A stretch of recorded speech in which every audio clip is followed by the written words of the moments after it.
Be sure to go to flipsidegaming.com and use promo code 6 for 10% off on orders over $10. Do the same at the Grizzly Gentleman, same promo code, 10% off at checkout. Both of these are fantastic deals, and they help support the show. What is up, Planeswalkers? Theurix 6, back with the last round of Zendikar Rising spoilers.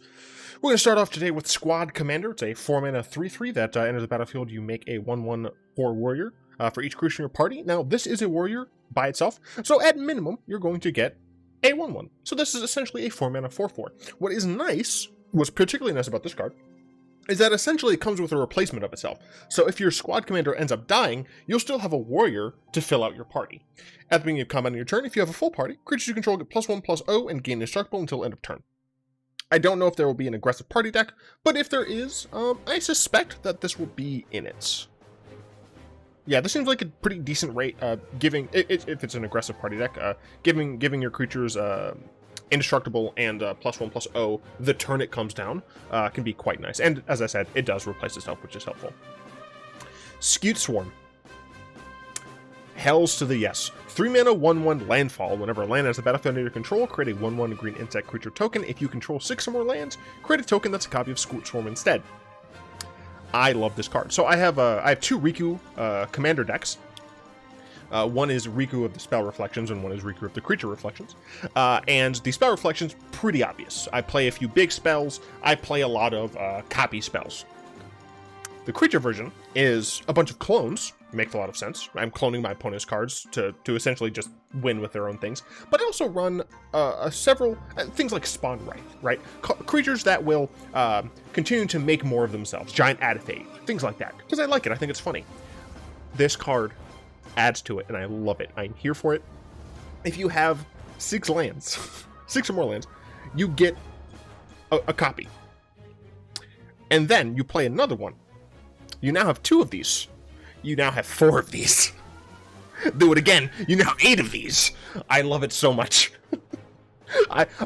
This is probably not going to be like a good deck, but I absolutely love it. It's just ridiculous and funny. It's great. Kazandu Mammoth is a 3-mana 3/3 elephant. Landfall whenever a land enters the battlefield under your control. The Mammoth gets +2/+2 until end of turn. It can also be a land. So it's nice in the landfall decks if you need more landfall triggers. Or it could also just be a 3/3 that gets bigger. It doesn't have trample. Oh damn, I really like this one. I like the goldness. It doesn't get trample or evasion, but still being able to attack with a 5-power creature on turn 3 is nice. This is for standard, because technically in Historic you can already do it with a Steel Leaf Champion. Although for what it's worth, this can technically attack for more. This could attack for like 7 if you use something like a Fabled Passage. Yeah, I don't know. I have no idea. I think it's next. Territorial Scythe Cat. 3-mana 2/1 trample. When a land enters the battlefield under your control, put a 1/1 counter on it. This I really like, especially since it's a common. I can go right into the landfall deck. Oh goodness me. I said previously, I'm not messing with any cat that has literal blades on its body. Like, oh, but Justin, freaking, they already have blades on their body. They got their teeth and they got their claws. No. Actual blades attached to its body. 3-mana 2/1. Yeah, this is probably pretty decent for limited. I don't suspect it's going to be standard playable in the landfall aggro deck. No. I feel like you probably have better cards than this for the landfall aggro deck in standard. Vastwood Fortification, a 1-mana instant, put a 1/1 counter on target creature. Or it can be a land. Sure. I literally zero idea how to properly evaluate this card. It's nice that it puts a 1/1 counter on things. It's nice that it's instant speed. It's nice that you can have it be a land. I don't think all of those potential things are worth a slot. Skyflave Shade, aka Fixed Bloodghast, as many people say. Both of these arts are fantastic. I actually think I like this one just a little bit more, because it looks scarier here. This looks prettier, in my opinion. This looks scarier. It's a 2-mana 3/1 Shade with a kicker 3. Skyflave Shade can't block. If the Shade was kicked, it enters the battlefield with 2/1/1 counters on it, so it can be a 5/3. Landfall. Whenever a land enters the battlefield under your control, if the Shade is in your graveyard and it's your turn, you may cast it from your graveyard this turn. So Bloodghast, if I recall correctly, let's just scroll up. Bloodghast. Yeah, so Bloodghast is always going to be a 2/1. Sometimes Bloodghast has haste. Sure, that is actually a thing that's helpful. But you can get Bloodghast at the end of your opponent's turn, which is quite nice, right? This, you can't get it at the end of your opponent's turn. It never has haste, but it is innately larger, right? This is a 2/1, this is a 3/1. That's nice. You do have to cast it. Not super nice. It means that in order to get it back, you're going to have to keep paying the 2 for it. However, in a format like Standard or Historic, that isn't going to be as much of an issue. Like, when you're playing Modern, this isn't in Pioneer, I don't think, right? No. When you're playing a format like Modern or Legacy or something, you're not gonna be wanting to pay mana for this, because your land caps are a little bit lower. You want to continue to sequence your plays such that you're getting a ton of value, blah, blah, blah, yada, yada, yada. So you're not going to want to do that. But in Modern or Historic, just having something that's so incredibly repeatable, I think is probably going to mean that this is fine. The fact that you have to cast it, though, means that you can pay its kicker. Something like Bloodghast, you couldn't do. Just returning to the battlefield, you don't get a chance to essentially add that extra stuff. I guess technically it could be like, return to the battlefield, you may pay 3 mana. If you do, it enters the battle. Okay, fine. Technically, I guess you could do that. The Shade, because it is being cast, can be countered. But the fact that you can scale it later in the game is quite nice. I suspect that this is going to see play in Standard, at least. I don't know if it'll see play in Historic. I think it's strong enough. I just don't know the exact deck that you'd play it in. But I definitely think that this is good for Standard. Negate is back. Scavenged Blade is a 2-mana equipment. ETBs attached to a creature. Equipped creature gets +2/+0. Sure. Equip is for 2 and a red. Yeah, I mean, yeah, it's fine. 2 mana for a... Essentially, like, the way you should think about these cards, I think, is consider them an aura with, like, upside, right? And if you're thinking about it like that, right, then these equipment, I think, have all been pretty decent, right? 2 mana for a +2 aura is by itself not that great, but that aura also says when the enchanted creature dies, you can continue to pay 3 mana to put it on more of your things. So I think these are all... I think these are probably all costed fairly for limited. Grakmaw, Skyclave Ravager. 3 mana for a 0/0. It's a 3/3. When another creature you control dies, if it had a 1/1 counter on it, put a 1/1 counter on Grakmaw. When Grakmaw dies, create an XX black and green Hydra creature token where X is the number of 1/1 counters on Grakmaw. So essentially, the point of this card is just sweet value in a +1/+1 counters deck. Oh god. So okay. So this enters with 3. Cool. When another creature you control dies, if it had a 1/1 counter on it, you get to put a counter on Grakmaw. You're not, like, replacing anywhere else those counters would go. So say you have something like, I don't know, some sort of Ozolith. Who knows? Grakmaw gets a counter, and then the Ozolith gets all of the rest of the counters. Then you move to combat. You move all of those counters onto Grakmaw, then you attack. Let's say Grakmaw dies. All of those counters from Grakmaw go back onto the Ozolith, but you also are going to get a Hydra, and then you can put those counters on the new Hydra. Really cool card. It is a legendary, which does mean they can't play nice with each other. This has very similar vibes to Rayhan of the Last of the Abzan. Yeah, I mean, decent card in EDH for the +1/+1 counters matters deck. Yeah, seems decent. Orin Reef Use. Darken should just illustrate like all of the uses. 3 mana 2/2 ooze. It enters the battlefield, put a 1/1 counter on target creature you control. This could be a 3 mana 3/3 ooze. Whenever the ooze attacks, put a 1/1 counter on each attacking creature with a 1/1 counter on it. So this could theoretically be. Wait, what? What does this have? Oh, okay. Did I talk about this card already? I don't know. I might have. Regardless, this can be attacking as a 4/4. It goes really strongly in the +1/+1 counter decks. Ghastly Gloom Hunter is a 2 mana 1/1 zombie bat. Flying lifelink, kicker 4. If it was kicked, it enters the battlefield with 2 1/1 counters on it. It's a 2 mana 1/1 flyer with lifelink as well. So if you're splashing for black in your blue-white flyers deck in limited, this is decent, and it can become a 3/3 with lifelink. And a 3/3, yeah, 3/3 flying lifelink for 6 is definitely on rate. Yeah, it has flexibility. Yeah, it seems fine. I did not talk about these. Sizzling Barrage is a 2 mana instant, deals 4 damage to target creature that blocked this turn. This does not seem good. That blocked this turn.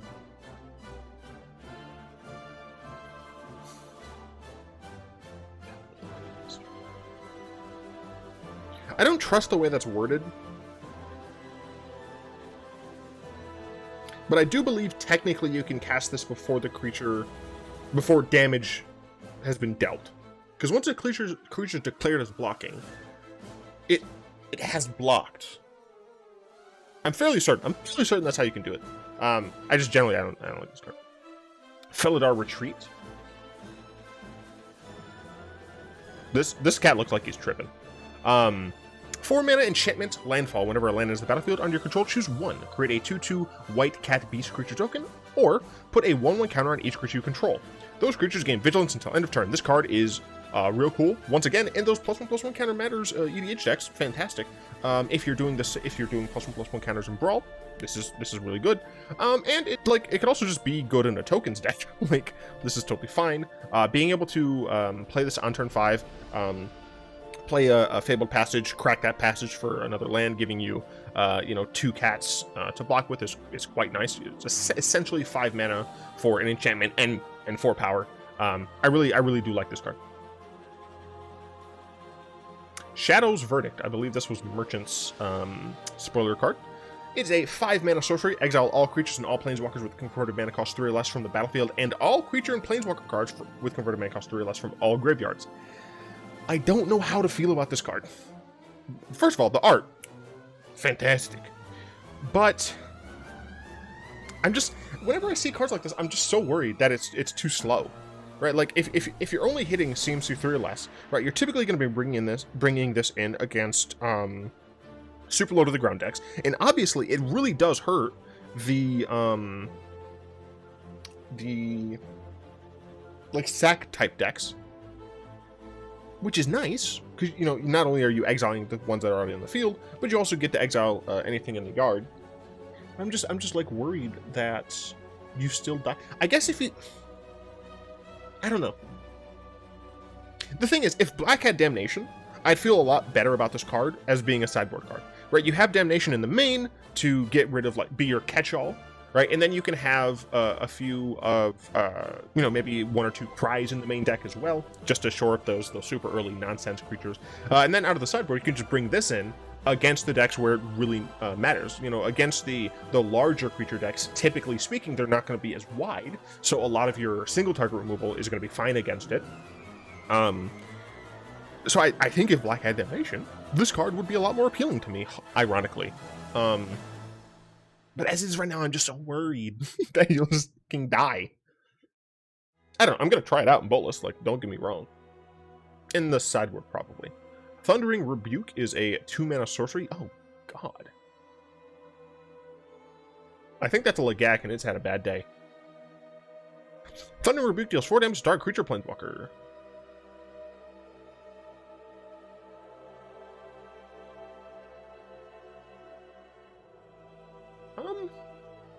I mean, it's essentially a worse Lava Coil.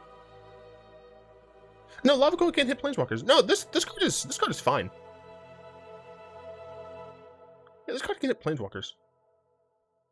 And unlike Fry is similar but different. Although I think Fry is rotating, right? Oh God, I hate my life. Fry is rotating, yeah. It's nice that this can't be countered, but it can only deal damage to a planeswalker that's white or blue. It does deal 1 more damage, but it is instant. But this just can deal 4 damage to anything. Any creature or planeswalker.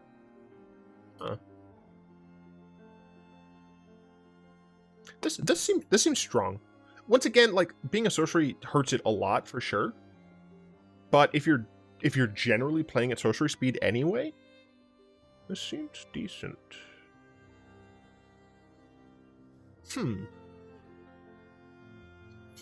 I might consider playing this in Bolas.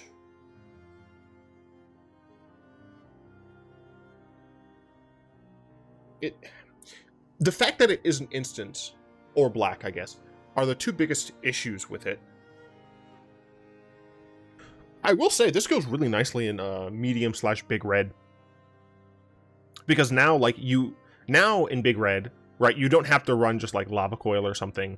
Lightning Strike obviously can hit planeswalkers, but this does deal 4 damage instead of 3, and that can absolutely matter with planeswalkers having so much starting loyalty nowadays. I like this card. I'm going to try it out in a bunch of places, but I do want to say I like this card. Oh, goodness me. Agadeem's Awakening is X triple black for a sorcery return from your graveyard to the battlefield any number of target creature cards that each have a different converted mana cost X or less. Okay. So if you pay like 1 for X, so it's 4 total, you can return a 0 cost creature and a 1 mana creature. If you do 2 for X, aka 5 total mana, you get a 0, a 1, and a 2. For 6 mana, you get a 0, 1, 2, and 3. Let's be honest, you're probably like never getting a 0. This has been compared to the 5 mana card in Standard, who's Gruesome Menagerie? It's Menagerie something. I think it is Gruesome Menagerie. Yeah, Gruesome Menagerie. This is very similar. Or choose a card, 1, do the same for 2 and 3, return those cards to the battlefield, right? This is very similar, except this is worse because you'll have to pay 6 mana in order to get the same effect, and you'll have to pay 1 extra black pip. The difference is that this scales better. If you don't have a 3 mana card, this is going to cost the same amount, but you're going to get the same value. If you have, you know, a 1, 3, and 4 CMC, or 2, 3, and 4 CMC, then you can pay 1, or I guess technically 2 more mana, but whatever. You can pay 7 total mana and get 3 creatures that are potentially even bigger. But the real utility comes with the fact that this is a lands, and a land that can come in untapped if you need it to. I don't know if there is a... Yeah, I don't know if there's a deck currently in Historic. Look, I have no idea about Standard, but I don't know if there's a deck currently in Historic that can take advantage of this, but I wouldn't be surprised if people are brewing with this card. Soaring Thought Thief is a 2-mana 1/3 flash flying human rogue. Stop giving creatures flash! I'm getting the flashbacks.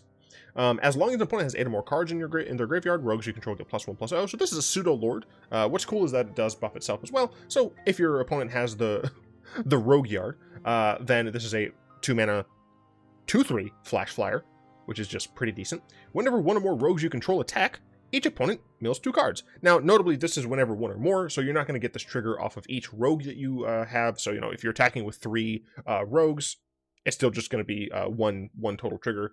However, this effect does stack in that if you have other Soaring Thought Thieves, they will each trigger separately.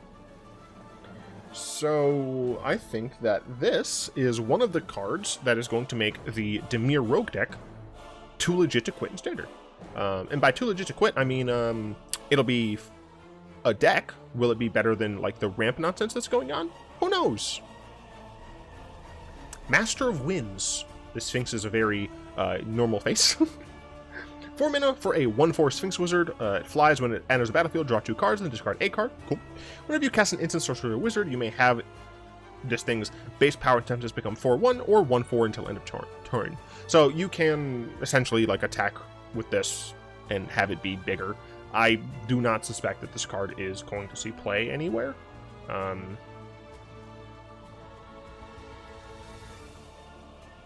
No, I don't. I mean, 1/4 that functionally draws a card.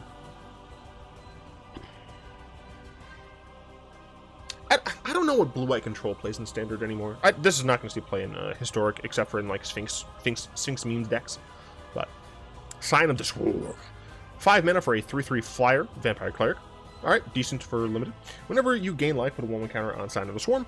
It's a Vampire, it's a Cleric. Those are both archetypes in limited which like to gain life. So this card can pretty easily scale quite nicely, so I think this is a decent pick if you are not splashing black for the flyers, because this is double black pips. But if you are like a white-black like Cleric deck that has a few like blue flying splashes, or just generally speaking, you're just like the Vampire Cleric deck, Vampire or Cleric deck, I think this is probably a pretty decent pick. Rooster Drakes is a 1-mana enchantment. Whenever it enters the battlefield, if it was kicked, create a 2/2 blue Drake creature token with flying. Its kicker cost is only 3. Whenever you cast a kick spell, create a 2/2 blue Drake creature token with flying. So this essentially is just a normal enchantment, sure, whatever, but you can kick it for Windrake mana to get a Windrake. I guess some people might not know what a Windrake is.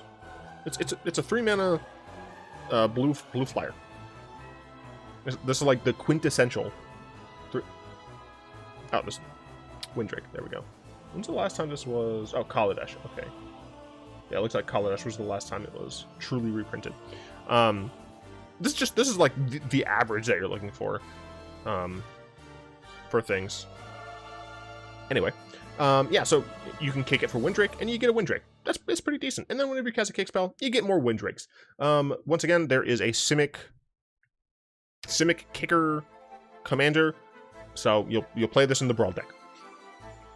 Base Camp. It enters the battlefield tapped, can add a colorless, or you can tap, add 1 mana of any color, spend this mana only to cast Cleric, Rogue, War, cast party spells, or activate party spells, or party abilities.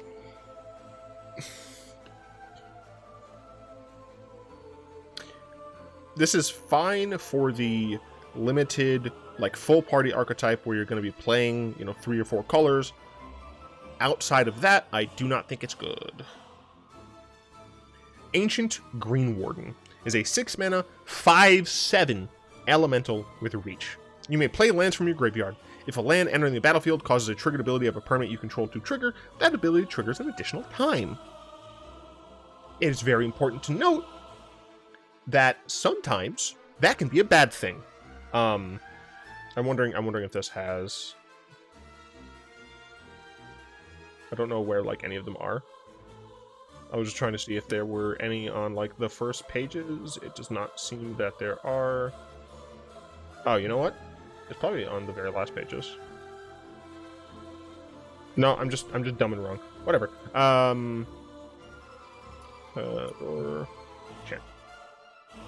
This is a triggered ability. When a Zora changes enter the battlefield, return a land you control to Zora's hand. This is not May. That ability triggers an additional time. If you play a land that has something like this, a clause like this, you'll have to return 2 lands. Not the best. So be careful. But generally speaking, this is more ways to play lands from your graveyard in something like EDH. Being able to just continually strip mine fools is quite nice. It works really nicely in landfall decks, both in Brawl and EDH. So it's just like a 6-mana 5/7 with reach. So even if you're just like getting a little bit of extra utility out of the playing lands from your graveyard, this is also just like a fine creature. Bane Veil. 2-mana instant creature your opponent's control get -2, -0 until end of turn, and it can be a land. This is okay combat trick in limited. I don't know how good it is. It depends on how many. Well, I guess there is the kind of go wide warrior deck. Yeah, no, this is probably fine. Strength of Solidarity. I'm sorry. I look at this and I can't help thinking of God, what I can't remember what comedian it was, but it was some comedian talking about Ron and Harry and just like their hands like just doing this and it's like sounds. Their sweaty hands. Anyway. Strength Solidarity, 1-mana sorcerer, choose target creature control, put a 1/1 counter on it for each creature in your party. This theoretically could be 0, unfortunately, but on average, it's going to be 2 to sorcery, so it makes sense. It can be more than 1, so it makes sense as sorcery instead of being an instant, because it would just be better than an instant we saw the other day. But it could be up to 4, which is cool. Null Priest of Oblivion. Once again, I'm glad Nulls are back. They're the zombies of Zendikar that are created by vampires. This one looks to be like a demon Null, which is pretty messed up. It is a 2-mana 2/1 with Menace and Lifelink. I'm getting strong. Gosh. I don't know. It was a card from Kaladesh. It was like a 2-mana 2/1 with Menace, I think, that cared about energy. Like it was like Dark Confidant of energy, whatever. But I'm getting strong vibes there. 2-mana 2/1 Menace Lifelink. Cool. Kicker 4. When it enters the battlefield, if it was kicked, return target creature card from your graveyard to the battlefield. This seems like a very strong card in like mid-range black decks.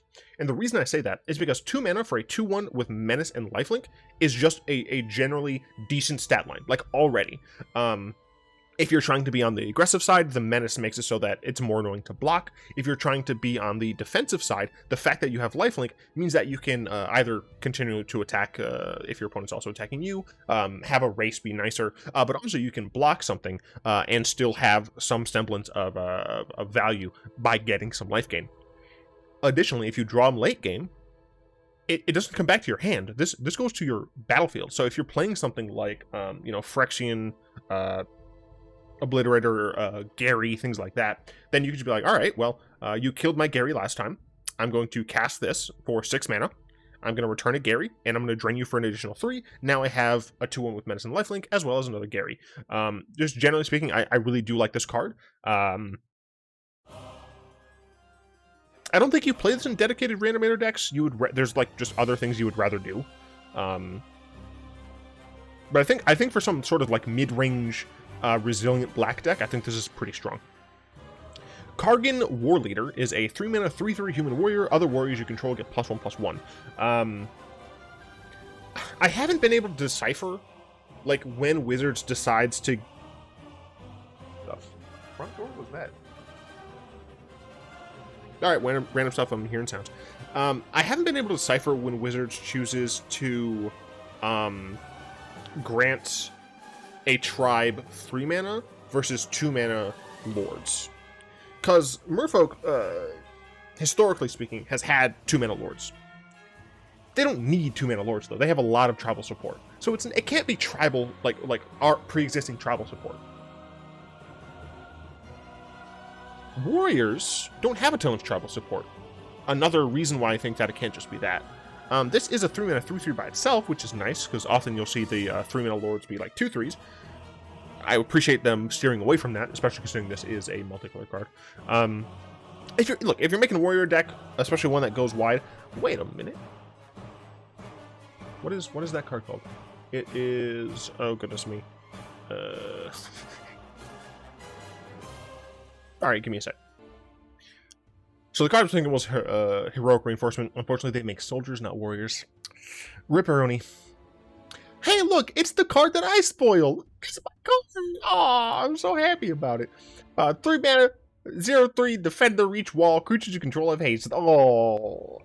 So when I made my preview video on this card, I wasn't entirely sure about all of its potential uses, and plenty of people on the internet did talk about different things that you could do. One of the things in Pauper that people talked about was potentially using, I think, the Axe Bane Guardian combo. Axe Bane. Okay. That's totally spelled with an E, right? Yeah. Axe Bane Guardian combo, where you make a bunch of mana based on your defenders, but having this out means that you can immediately start the combo off. Whereas with the bridge, the drawbridge, it's not as good, especially considering it doesn't. I'm pretty sure drawbridge doesn't add when you're playing more creatures out. There is also the fact that in Brawl, or even in technically EDH, if you're really looking for creatures that give haste, this helps you swing with a Tali immediately. If you're playing some sort of large creature as a Brawl commander, and you have red in your color identity, this can just be an additional haste enabler. You know, in Brawl, we don't have access to things like Lightning Greaves or Swiftfoot Boots. There is a limited number of cards on Arena right now that can just grant haste, at least on a permanent basis. So I think this is really nice, especially in the Italia decks. So I got a preview card. Ah! is a 3-mana 6/6. What? This is too good. It can't attack or block unless an opponent has Rogue Graveyard. And then you can pay 2 and tap it. Target player mills 2 cards. So this is potentially a payoff in the Rogue Mill decks. I don't know if it's good enough in the Rogue Mill decks, but I do wonder if this is fine in just general mill decks, because having your opponent have 8 or more cards in graveyards by your 3rd turn is not terribly hard. And I think I might have talked about this before, but you know, there's the 1-mana adventure from Eldraine to mill your opponent 4, and there's Well of Lost Thoughts or Wall of Lost Thoughts or whatever it is that also mills them for 4. So immediately you'll have them at 8, and that's, you know, if they haven't cast any other spells. And then you just play a 3-mana 6/6. This compares most directly to Vantress Gargoyle, I believe. However, the Vantress Gargoyle, like, it has flying, and it's cheaper to have players mill, although this mills you and your opponent. Or that milled you and your opponent. It's a 5/4 instead of a 6/6. The flying obviously was nice, but in order to do all of the things that you wanted to do, it had to have either your opponent had graveyard stuff, or you had a bunch of cards in your hand. And I guess I should actually just show Venture Gargoyle. Yeah, so it can't attack unless they have more cards in the graveyard, but can't block unless you have 4 or more cards in hand. And as an all-in mill deck, I think you're more likely going to want to block. And this one is going to be harder to do in an all-in mill deck, I think, to maintain a full hand. Obviously, this is super easy, but if you're playing a mill strategy, obviously if you're playing a mill strategy where you want to kill them with combat damage, first of all, why are you doing this for yourself? And second of all, no, I mean, that's pretty much it. Like, why are you doing this? But like, this is going to be super easy anyway. But this allows you to have a larger creature, technically a turn later, but I mean, honestly speaking, it's not, because you're going to need to fill up the graveyard anyway. And this can block and mill your opponent, right? Like, the following turn you'll have 4 mana. You can hold up something like a Drown in the Lock, and this. And you can, you know, Drown in the Lock, counter one of their spells. They are not going to attack into your 6/6, I assume, on your turn 4. And then you can mill them a little bit more. So I really do like this. I'm not sure if it's going to be playable in like an all-in mill deck, but I mean, it has a fat ass, and it can attack. Like, if your opponent is doing some nonsense, it can attack. So I don't know. Scythe the Monstrous is a reprint with fantastic art this time. Absolutely horrifying, but it's pretty cool. Deliberate. Instant. Scry 2, then draw a card. This is the first part of Omen of the Sea. It isn't instant, which can matter. So, like, Omen of the Sea, right, is nice in, for example, Doom Foretold decks, because it gives you something that you can potentially sacrifice to Doom Foretold. It also has added utility because of the fact that you can pay 3 and sack it later on to scry 2 again. This, though, is an instant, so when you care about having instant sorceries in your graveyard, when you just generally speaking care about having more cards in your graveyard faster, this is like technically better than Omen of the Sea in those instances. It is a common for what it's worth.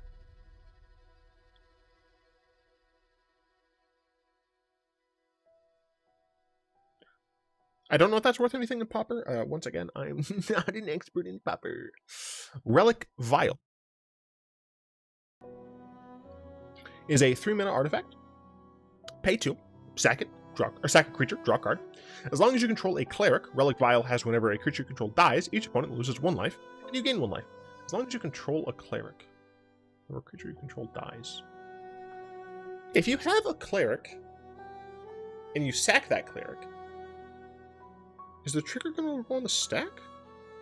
I assume it does work that way, but I don't know. Pay 2 and tap, sack a creature, draw a card. So it's similar to like Bastion of Remembrance. I assume Bastion gives a soldier, right? Bast. Rim. Yeah, it gives a human soldier. It's similar to Bastion, except Bastion, like the difference, obviously, like Bastion gives you a creature,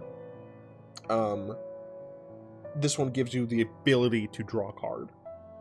Bastion, you don't need to have, like, there's no stipulation, like, if your stuff dies, you get the triggers.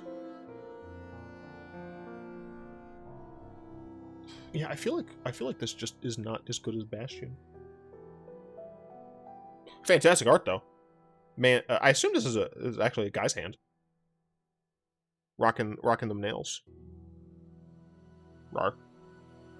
What is it? Rar XD. Ja. 2 mana for a 3/2 Defender Squid.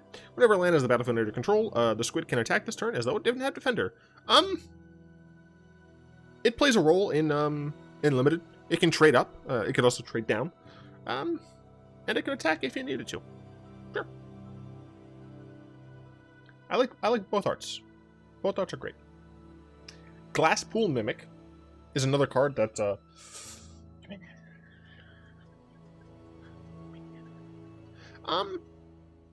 honestly, I'm probably going to put this into Riku Creature Reflection.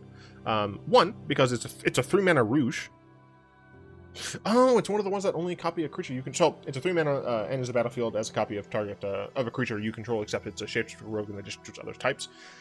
But it is only a creature you control, which makes sense because it's 3 mana and has more upside. It can be a land if you need it to be.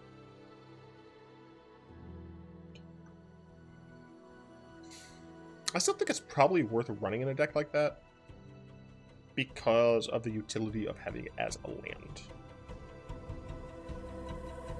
Yeah.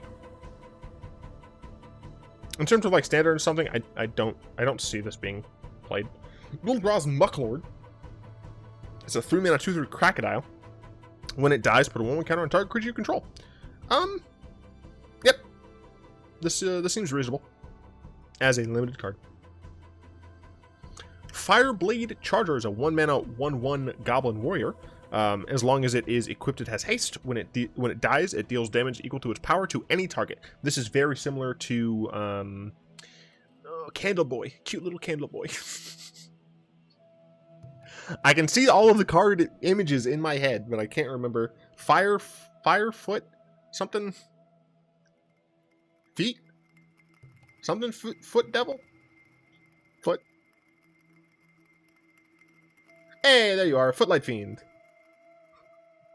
I totally knew what the card was. It's like Footlight Fiend, except the scales.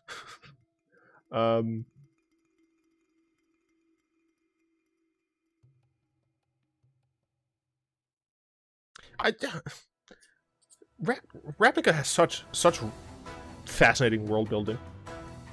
Anyway, getting haste when it's equipped means that it's a little bit better if you're top decking. Obviously, it is an okay 1-drop for the warrior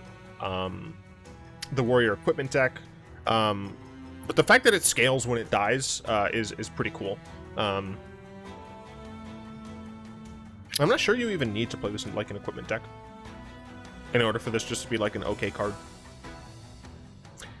We talked about description of insights. Let's talk about. Yeah, hey, look, it's the kicker card.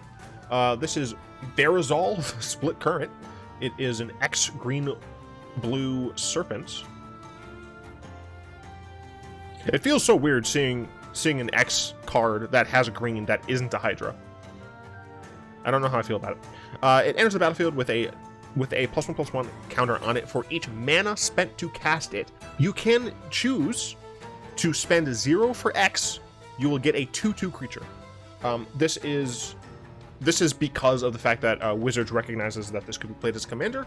So what this means is, right, let's say you play this, let's just say you play it as 2 mana because it's easier for me to talk about. You pay this the first time, just tap a green, tap a blue, you play this, you have a nice 2/2. It dies. You have to now pay the commander tax of 2. Right, once again, you're choosing X = 0. You're paying green, blue, and then 2 for the commander tax. This comes down as a 4/4 because you overall spent 4 mana to cast it. Great commander design, Wizards. Whenever you cast a kick spell, you may remove 2 1/1 counters from Verizon. If you do, copy that spell. You may choose new targets for the copy. Yeah, I mean, yeah, it copies your kick spells. It's the cost of just 2 1/1 counters, which is actually not all that bad. Of note, if this has an odd number of counters, you won't be able to like suicide it for cloning. You do need to make sure that there are 2, like otherwise you can't actually do anything, and then it's going to be stuck on the battlefield, and you're like, please die, I want to add more counters to it.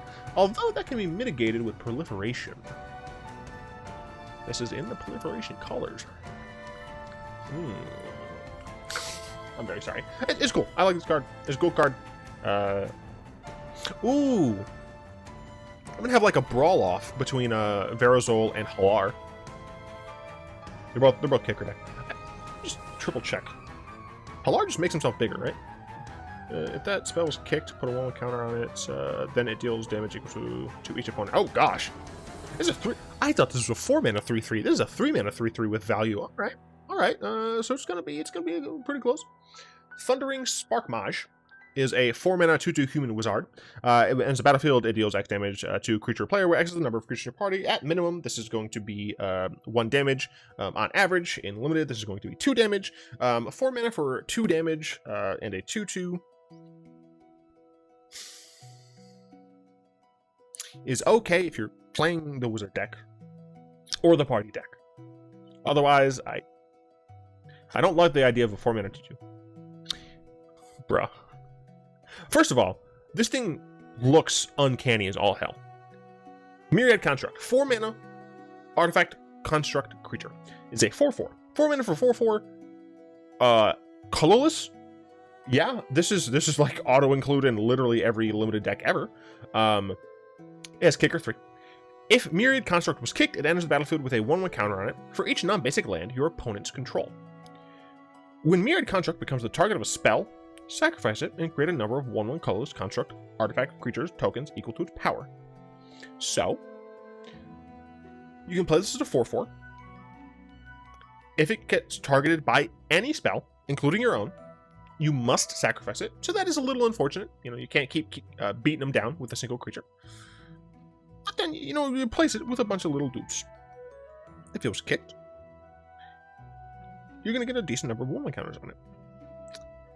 Because, unless you're going against a super aggro deck, which, I mean, I guess against an aggro deck, honestly, like, a 4-mana 4/4 is fine. But unless you're going against, like, an aggro deck, then you'll be able to have a pretty big creature. A lot of the decks, especially more so in Historic, but even in Standard, they're going to have fixing. I can't, like, actually state how much I think this is going to give you on average, but I don't know, probably 2 or 3 by turn 7, maybe 4. The fact that this triggers off of being the target of a spell as opposed to just like dying is for balance reasons. It would be way too strong otherwise. But that does bring it down a little bit. Tazim Royal Mage is a 2-mana 2/1 Merfolk Wizard with kicker 4. When it enters the battlefield, if it was kicked, return target instant or sorcery card from a graveyard to your hand. This is a pretty decent Merfolk Wizard card. Yeah, you can get your best spell back in limited once you're like in top deck mode, or you can just have a 2-mana 2/1 in the early game. Seems decent. It's also just a cheap wizard to activate your wizard spells or your wizard effects. Namana Skydancer is a 3-mana 2/1 human rogue with flash and flying. Why do rogues just have flying? Like, I can understand some acrobatics and stuff. You have like full-fledged flying though. Like, does that feel weird to anybody else? Like, she's not. It doesn't look like she's magically flying. It looks like she's literally just jumping in the air.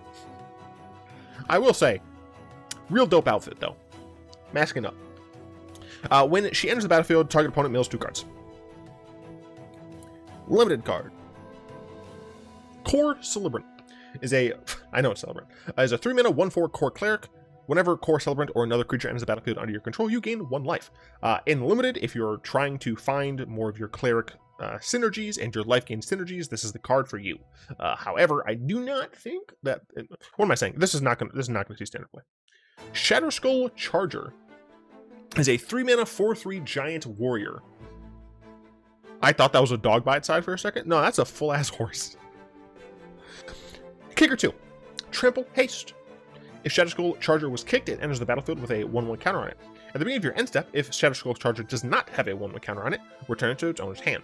So, this is very similar to the... Not Raid. What is the mechanic?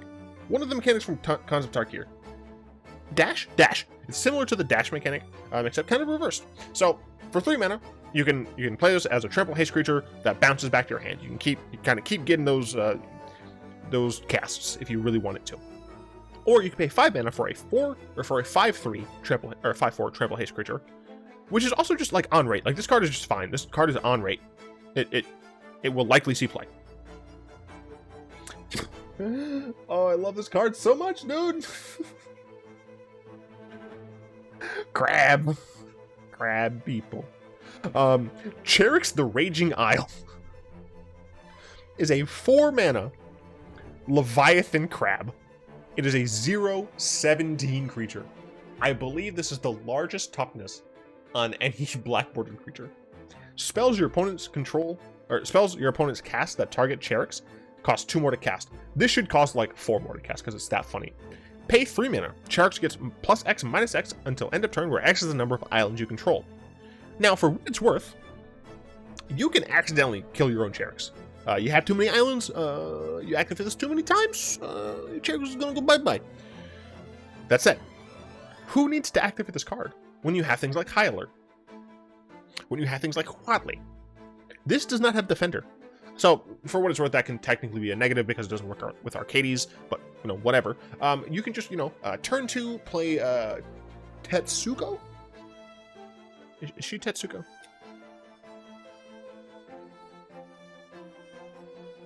Yeah, Umezawa lady. You can play Tetsuko.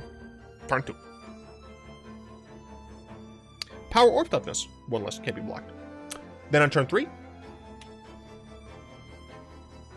you play High Alert. Each creature you control assigns combat damage equal to its toughness rather than its power. Cool. Or you could play Ghastly. The 3 mana Ghastly. Where are you at? This Ghastly. Each creature you control assigns combat damage equal to its toughness rather than its power. What's also cool is that against like an aggro deck, you can also just like gain a bunch of life from your crab. Then on turn 4, you play this. On turn 5, you hold up like interaction. For what it's worth, it costs a little bit less, or it costs a little bit more for them to interact. Then you just hit your opponent for 17. This card is fucking awesome, dude. Like, I love it. I just love it. It's so cool. All right, Relic Axe is a 2 mana equipment. When it enters the battlefield, you can attach to a creature you control. Equipped creature gets +1/+1 until end of, or +1/+1. If it's a warrior, it gets +2/+1 instead. Equipped for 2. This is a pretty decent. What the hell happened here? Skyfall, are you all right?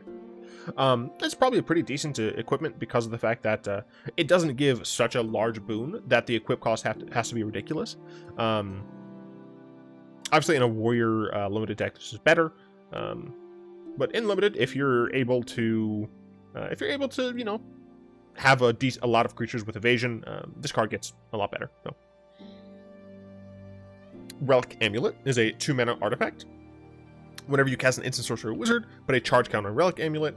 Pay 2, remove all charge counters from Relic Amulet. It deals that much damage to target creature. This only hits creatures, but if you're playing the wizard limited deck, and you didn't draft enough like interactivity, like removal based interactivity. Sure, you might have bounces here and there, but your opponent has played another creature. You can't find your bounce anywhere. This can help you deal with it. It's not scalar. Like, you can't choose to remove 3 counters or like just 1 of the counters. You have to remove all of them, so you do have to be careful on when you decide to use this. But what's nice is that you aren't sacrificing Relic Amulet, so you can use this multiple times. And because of that, I think this is probably going to be a decent 20th card in limited if you are in a situation where you didn't draft a lot of removal. Allied Assault. 3 mana, instant. Up to 2 target creatures each get +X/+X until end of turn, where X is the number of creatures in your party. If, on average, you have 2 creatures in your party and you target those, well, you don't have to, but whatever. each of your creatures is going to get +2/+2. For only 3 mana, that's not bad. You could give 2 creatures +4/+4, which is even better. But I'm probably not playing this card. Expedition Healer. I think this card's pretty good, right? 2 mana, 2/2 core cleric with vigilance. Expedition Healer has lifelink as long as you control another cleric. I don't know if this is going to be playable in the kind of cleric life gain decks in standard or historic, but maybe it will. But probably not. But maybe. But probably not. But maybe. Pressure Point is a reprint that is pretty cool. Chilling Trap is a... Oh, look! They printed a trap! No, you didn't. I wanted the traps to come back. What? Why didn't the traps come back, dude? Like, okay, so we had to have Landfall back. We got modal DFCs, and that's technically to help out the lands. What the hell else did we get in here? I mean, we got Party. I'm gonna let you all in a little secret. I don't care much for the party mechanic. I would have much rather had traps. But that's just me. Because they're exploring the traps. The traps are like such an integral part of the adventure.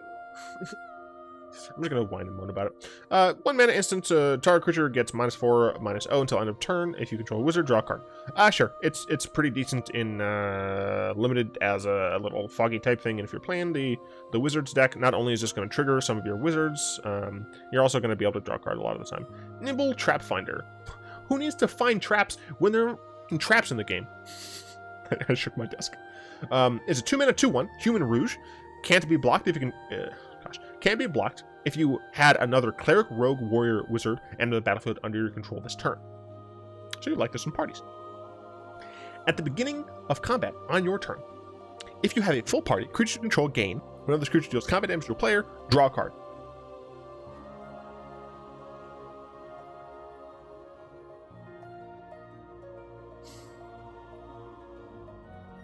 Does this go in the full party deck?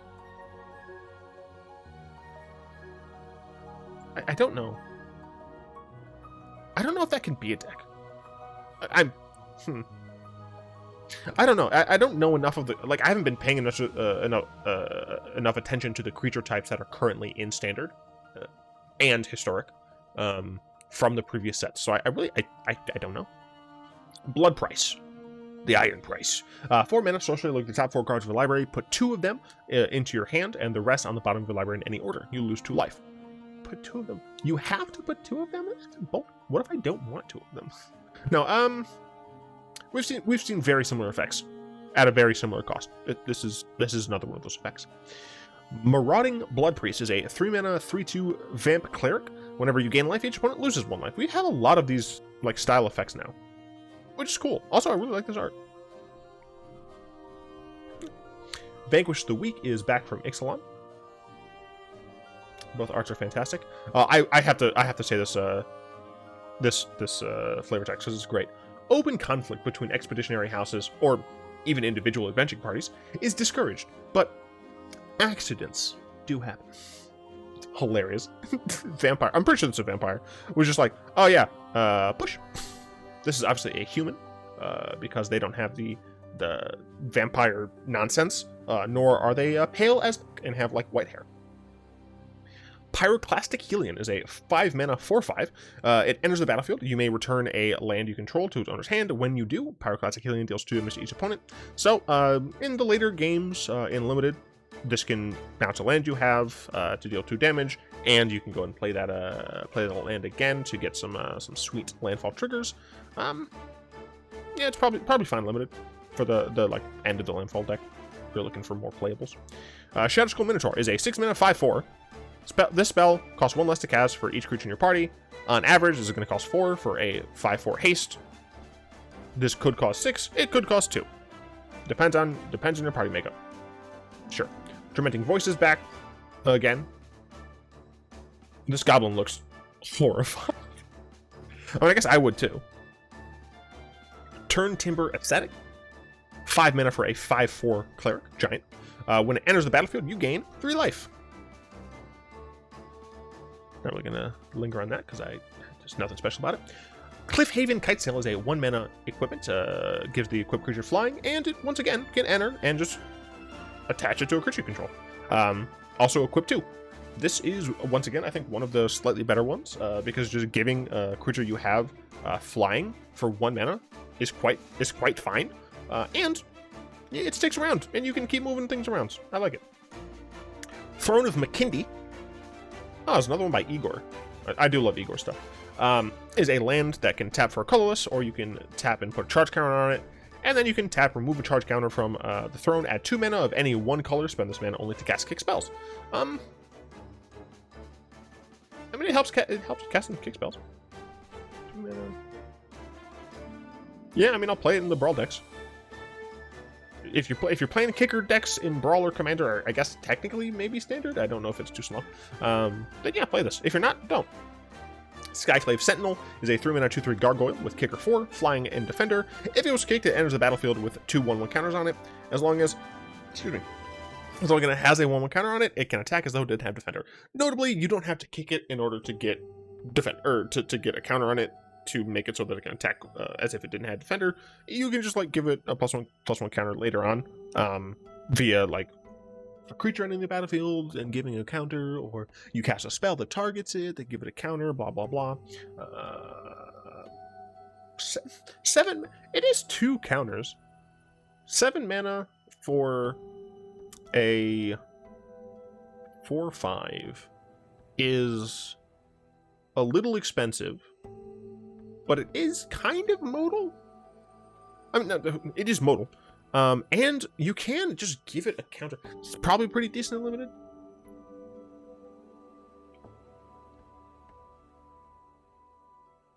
Oh. Is that all the cards?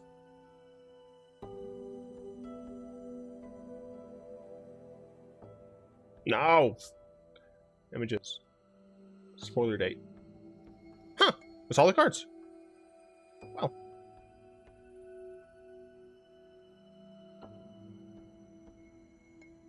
Yeah, full preview. All right. That was all of the cards. So today is Friday.